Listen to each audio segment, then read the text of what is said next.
新闻一开始，先看基隆市长谢国良的这罢免案投票结果已经出来，无同意票是86014票，同意票是69934票，罢免案是确定无过。谢国良拄则已经就台讲过，感谢市民的支持。另外一方面，这个挺牛团队是宣告任务失败，强调未来会继续严格来监督这谢国良的施政。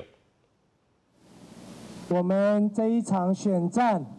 已经顺利结束了，谢谢大家。伫台顶感谢基隆市民选举人数差不多31万多人，基隆市13区县市长谢国良的罢免案结果出来，无同意票是86014票，同意票是69934票。照选罢法规定，无同意票比同意票较侪，罢免案确定无通过。伊感谢市民，强调用谦卑的态度邀请挺龙团体来对话交流。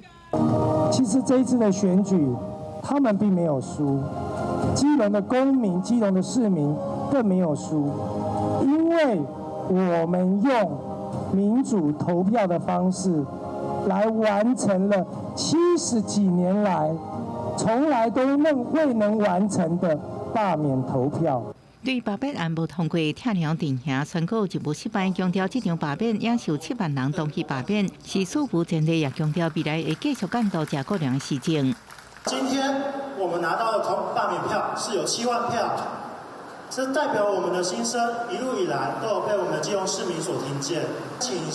谢国良市长认清到，今天有7万名的基隆人对你的施政感到不满。这摆罢免案也发生不少的小小意外，一网友12到挺牛电影 IG 非常专业，闹会罢免成功，会去成员厝内拼汽油顶，互警方逮捕。还有一10多人投票了真贵，选票挡着要求换票无成功，就大闹，2人拢违反选罢法。涉犯刑法142条妨害投票，151条恐吓公众等罪，立即指派检察官积极侦办。扰乱投票秩序，且将对折的选票打开亮出，1违反选举罢免法，移送基隆地检署侦办。依照地方制度法规定，谢国良自2006年市长任期结束进前，任何人拢免够针对伊提出罢免案。记者综合报道。